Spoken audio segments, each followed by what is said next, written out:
Good morning friends. आज हम जो है एक थ्योरम है मैकलॉरिन्स थ्योरम, आज इस पे अपन डिस्कस करेंगे। कई बार अपन ने देखा होगा कि हमारे पास कुछ एक फंक्शंस होते हैं जिसका हम सीरीज फॉर्म लिख देते हैं। जैसे प्रीवियस क्लास में आपने पढ़ा होगा exponential function, that is e to the power x is 1 plus x square by factorial 2 plus x cube by factorial 3 plus up to dash. In the same way you have already learned about the log 1 plus x, that is x minus of x square by 2 plus x cube by 3 minus up to dash. इस type से कई सारे functions हैं जिनका expansion form आपने पढ़ा हुआ है, लेकिन प्रीवियस क्लास में हमने ये नहीं पढ़ा कि इनका ये एक्सपेंशन फॉर्म आया कैसे। और अभी तक हमने जो पढ़ा केवल कुछ एक स्टैंडर्ड फंक्शंस के ही एक्सपेंशन फॉर्म हमको मालूम है। जैसे आपसे पूछा जाए sin x की सीरीज फॉर्म क्या होता है, cos x का सीरीज फॉर्म क्या है, tan x का सीरीज फॉर्म क्या है, तो आपको ये तो मालूम है कि उसका सीरीज फॉर्म ये है, लेकिन ये सीरीज फॉर्म आया कैसे ये मेरे को नहीं मालूम है। क्या अगर मेरे पास ये स्टैंडर्ड फंक्शन के अलावा कोई कंबाइंड फंक्शंस आ जाते हैं या कुछ एक डिफरेंट टाइप के फंक्शन आ जाते हैं जिसका आपने सीरीज फॉर्म आज तक पढ़ा ही नहीं है, तो फिर हम उसको कैसे सीरीज फॉर्म में कन्वर्ट करें। तो ये सारी फंक्शन जिनका हम सीरीज फॉर्म लाना है उनको हम मैकलॉरिन्स थ्योरम की हेल्प से उनकी सीरीज बना सकते हैं। लेकिन मैकलॉरिन्स थ्योरम से जब किसी भी फंक्शन को हम सीरीज फॉर्म में कन्वर्ट करते हैं तो सबसे पहली कंडीशन क्या होती है कि जो भी फंक्शन जिसका आप सीरीज फॉर्म बनाना चाहते हैं, first of all it is continuous. अगर फंक्शन कंटिन्यूअस है तो ही वो सीरीज फॉर्म में कन्वर्ट होगा, अदरवाइज वो सीरीज फॉर्म में कन्वर्ट नहीं होगा। दूसरी चीज, अगर वो कंटिन्यूअस है तो कंटिन्यूअस होने के साथ साथ वो डिफरेंशिएबल भी होना जरूरी है। अगर कंटिन्यूअस है, डिफरेंशिएबल है, तब हम कह सकते हैं कि हम उसका एक्सपेंशन फॉर्म फाइंड कर सकते हैं। जैसे अभी तो मैंने स्टैंडर्ड फंक्शंस लिखे थे। फॉर एग्जांपल अगर आपसे उसने पूछ लिया log sin a, इसका एक्सपेंशन कीजिए। sin x का तो आपको एक्सपेंशन मालूम है, लेकिन log sin x का एक्सपेंशन अब कैसे निकालेंगे। या उसने बोल दिया log sec x का एक्सपेंशन कीजिए, या फिर ऐसे बोल दिया e to the power ax into sin ax, इसका एक्सपेंशन कीजिए। तो इसका अगर सिर्फ sin ax की बात करें तो इसका एक्सपेंशन आपको मालूम है, e to the power ax का आपको एक्सपेंशन मालूम है, लेकिन जब ये दोनों फंक्शन प्रोडक्ट फॉर्म में आ गए तो इसका एक्सपेंशन क्या होगा ये मेरे को नहीं मालूम है ना, क्योंकि प्रीवियस क्लास में मैंने इस टाइप की कोई भी चीज नहीं सीखी। तो आज हम मैकलॉरिन्स थ्योरम के माध्यम से यही चीज सीखने जा रहे हैं।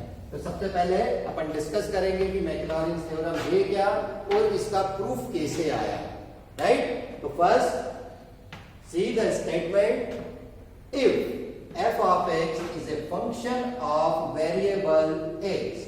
पहले मैंने देखा कि कोई भी एक फंक्शन fx है जो वेरिएबल x के लिए डिफाइन किया गया है, such that it can be expanded in the ascending power of x। Function ऐसा है जिसको हम x की असेंडिंग पावर में एक्सपांड कर सकते हैं, जैसा अभी मैंने आपको कुछ एक एग्जांपल में डिस्कस किया। And this expansion will be differentiable, साथ ही साथ जो एक्सपांशन है वो कैसा होना चाहिए, डिफरेंशिएबल होना चाहिए। अगर वो एक्सपांशन डिफरेंशिएबल है देन मैं फंक्शन fx को क्या लिख सकता हूं, f of 0 plus x into F dash of 0 plus x square by factorial 2f double dash of 0 plus x cube by factorial 3f triple dash of 0 and so on. तो ये मेरा मैकलॉरिन्स theorem का statement है। और कैसी है ये series, infinite series है, इसलिए यहाँ पे देखे अपन ने अप टू डैश के बाद इसकी nth टर्म भी लिखी और nth टर्म्स के बाद भी मेरा डैश कंटिन्यूअस चल रहा है। It means the Maclaurin series is an infinite series.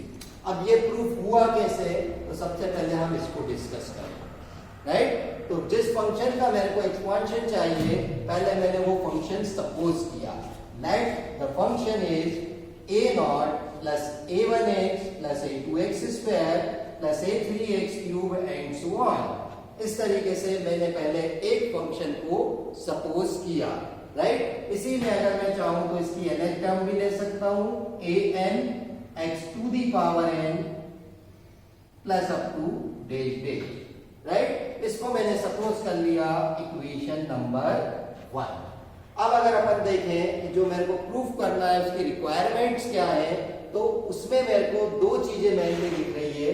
पहला तो f of 0, f dash 0, f double dash 0, f triple day 0 and so on, right. बाकी देखें ये जो मैंने फंक्शन सपोज किया है इसमें x square x cube x to the power n, यानी फंक्शन की जो अपन ने डिफाइन किया है वेरिएबल x के लिए उसकी पावर का एक्सपेंशन तो ऑलरेडी मैंने फंक्शन में सपोज कर लिया है, ठीक। अब मेरे को चाहिए क्या, ये टर्म चाहिए f0, f dash 0, double dash 0 and so on. और इनकी जगह जो मैंने सपोज किए हैं these constant a nought a1 a2 up to an, ये कांस्टेंट मैंने सपोज किए। तो किसी तरीके से अगर मैं इन कांस्टेंट की वैल्यू जो है इन टर्म्स में फाइंड कर लेता हूं तो मेरी थ्योरम आसानी से प्रूव हो जाती है। तो इसके लिए सबसे पहले मैंने क्या किया, इस इक्वेशन नंबर 1 को सक्सेसिवली डिफरेंशिएट किया। सक्सेसिवली डिफरेंशिएशन का मतलब क्या होता है कि फंक्शन को हम कंटिन्यूअसली डिफरेंशिएट करते जाते हैं अपने अकॉर्डिंग। अगर मेरे को 4 बार करना है, 6 बार करना है, nth टाइम करना है, तो अपन क्या कहते हैं कि जब मैं उसको nth टाइम डिफरेंशिएट कर रहा हूं that is called successive differentiation. तो first we differentiate equation 1 with respect to x। जब मैंने इसको x के लिए डिफरेंशिएट किया तो फर्स्ट डेरिवेटिव मेरा क्या कहलाएगा, f dash x। This is a nought a1 a2 the all are constant. तो कांस्टेंट का डेरिवेटिव क्या होता है, 0। तो फर्स्ट a नॉट का डेरिवेटिव 0 हुआ, यहां से बचा आपका a1, x का डेरिवेटिव हो गया 1। देन x स्क्वायर को यहां मैंने डिफरेंशिएट किया तो this is 2 into a2 x। इसको डिफरेंशिएट किया तो this is 3a3 into x square up to dash days n an x to the power n minus of 1। This is the first derivative. इसी type से मैंने second derivative इसका solve किया। Then f double dash of x is equals to a1 का अब क्या है, constant है, डेरिवेटिव 0 हो जाएगा। तो ये आपके पास बचा 2 इंटू 1 a2। x का डेरिवेटिव कितना होता है, 1। एक्स स्क्वायर को जब डिफरेंशिएट किया तो this is 3 into 2 a3 into x up to dash dash x की पावर n माइनस 1 डिफरेंशिएट हुआ तो this is n minus 1 an x to the power n minus of 2 से this is the equation number 3।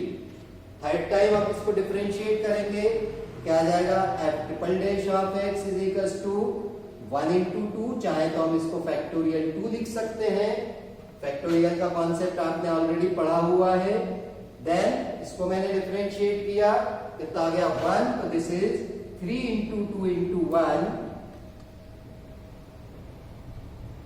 a3 plus up to dash days this become n minus 1 n minus 2 an x to the power n minus of 3 say this is the equation number 4.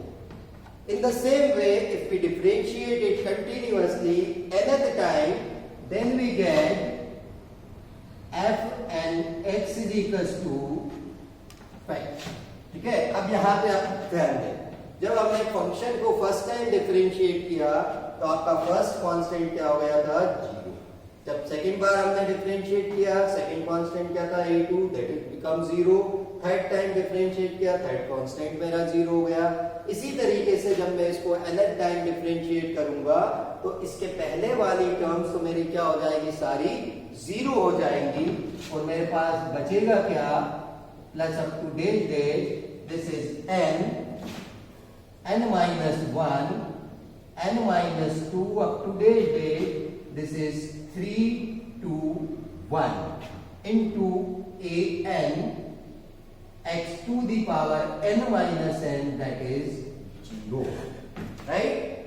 This is equals to fn x is equals to n factorial an x to the power 0, that is 1, right? इसको मैंने कह दिया equation number 5। अब derivatives तो अपने को मिल गए हैं। अब डेरिवेटिव्स हमको चाहिए सभी एक स्पेसिफिक पॉइंट, दैट इज 0। तो पॉइंट 0 पे मेरे को ये डेरिवेटिव चाहिए, तो मैंने क्या किया, पुट कर दिया यहाँ पे, put x is equal to 0 in equation 1 2 up to date, जो अपनी पांचवी इक्वेशन है, सभी में मैंने x की जगह 0 पुट किया। तो first we get f of 0। f of 0 अगर अपन देखें तो यहाँ पे a0 x स्क्वायर, तो आगे की सारी टर्म्स अपनी 0 हो रही है, मतलब a0 मेरा f of 0 is equal to कितना आ गया, a0। जब सेकंड इक्वेशन में अपन ने x की जगह 0 पुट किया तो f dash of 0 is equal to, यहां से देखिए a0 बच रहा है, this term is 0 0 0 and so on, तो मेरे पास f डैश ऑफ 0 की वैल्यू आ गई a1। देन थर्ड इक्वेशन में अपन ने सब्स्टिट्यूशन किया, तो this is f double dash of 0 is equal two factorial 2 into a। आगे की सारी टर्म्स आपकी 0 हो जाएगी। इक्वेशन 4 से मेरे को रिजल्ट मिल जाएगा, चाहे तो यहां से मैं a2 की वैल्यू फाइंड कर सकता हूं, then a2 becomes 1 by factorial 2 f double dash of 0 and f triple dash of 0 means factorial 3। यहां पे ध्यान दें, 1 into 2 into 3, that is factorial 3 a3,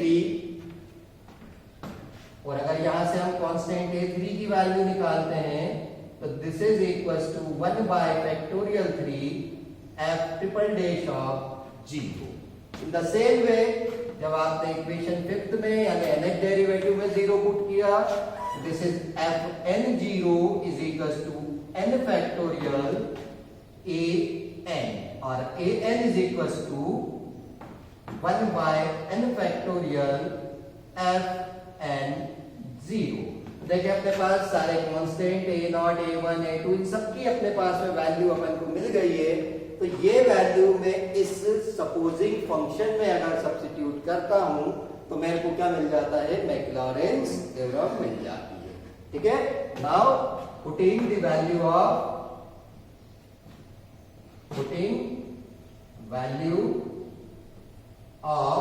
a0 a1 a2 up to dash an in equation number 1, then we get f of x is equals to f of 0। a0 के place पे f0, a1 के place पे आपने क्या substitute कर दिया, that is f dash 0। तो ये यहां से अपने को क्या रिजल्टेंट मिल गया, x into f डैश 0।